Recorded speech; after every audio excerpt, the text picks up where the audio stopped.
Okay, this next video is just basically on equating real and imaginary parts to obtain the terms in a complex number. So, a sort of essential definition of the set C is that the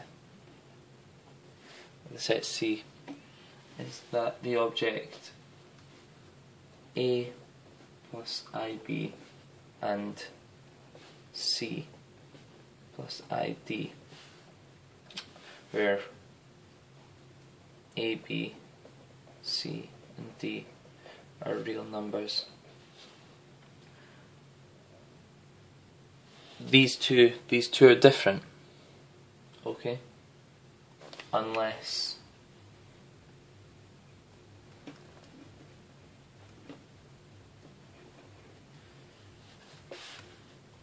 are different.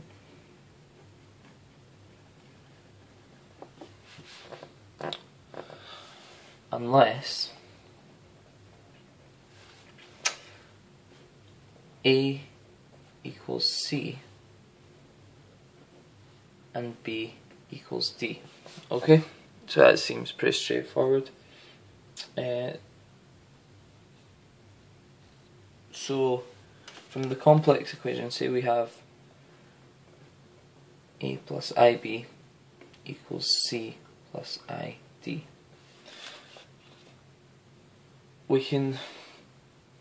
What we can do is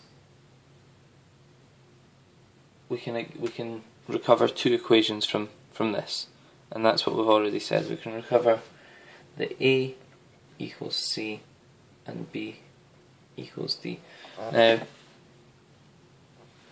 the way that you can just sort of look at any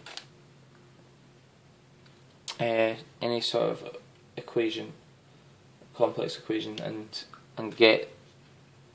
find what A and C are related to each other, is what we do is we equate the real parts. So that, if you recall from the last video, the real parts of A and of each of these complex numbers are A and C.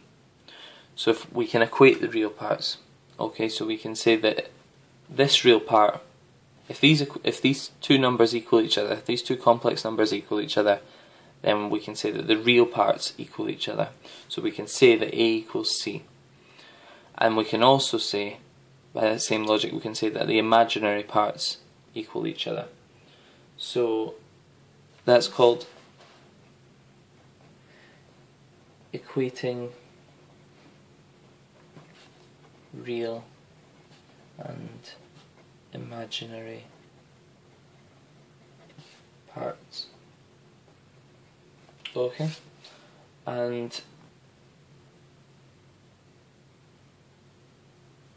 so that's basically all there is to it. But I want to sort of go through a wee example.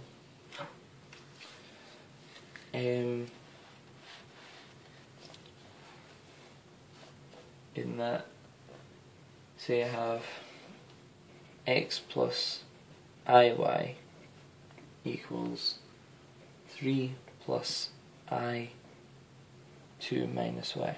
Okay, so the way to do this is we identify the real parts. Okay, so the real part, we know that the real part is the x term, and the real part of this complex number is the term independent of y, so that's 3. So we can equate both real parts of this, so we can deduce from that x equals 3. Okay, and also we can say that we can look at the imaginary parts. Remember, the imaginary part does not include y. It does not include I. Sorry. It is only the y. The y term is the imaginary part, and the term that is, it's the coefficient of I. Okay, and so we can say from that y equals 2 minus y. So that's pretty easy to solve. We can just say that 2y equals 2, so we have y equals 1. And that's all there is to equating real and imaginary parts. I'll go into more detail sort of later on when we sort of look at trigonometric functions in